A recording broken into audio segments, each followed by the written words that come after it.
What's going on YouTube? Welcome to my channel. My name is Mortihart, and on this video I'll be building the computer that I'll be using also to edit this video. The components I'm using are a ROG Strix Z370F, an NVIDIA RTX 2080 Super, a Coolmaster Silent Pro with 850 watts, a DDR4 RAM from Trident 16GB, an Intel i7 8700K, a 2TB hard drive, also for CPU cooling a Noctua NH-D15 and a 128GB SSD.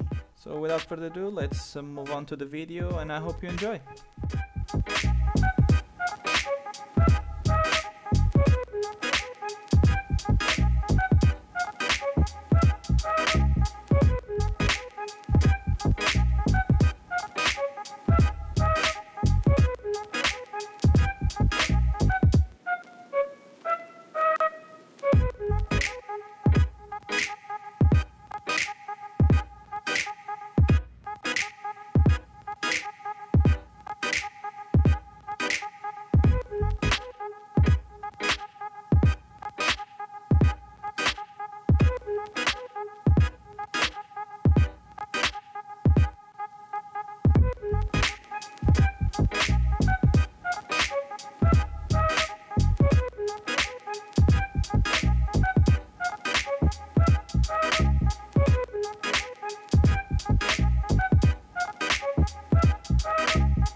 So, here I have made a big mistake. I let some pins from the IO shield into the ports of the motherboard. This is a big mistake because it can actually fry your ports. So be careful while you're putting the motherboard. Do not let those pins inside the ports. This actually made me remove the motherboard all over again because I noticed later on. And yeah.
So yeah, that's the end of the video. Please like, comment and subscribe if you enjoyed. I'll be posting some gameplay on this channel, so if you like to watch gameplay videos, just tune in. I'll be starting with Pokemon Insurgents. And yeah, have a great day and thanks for watching.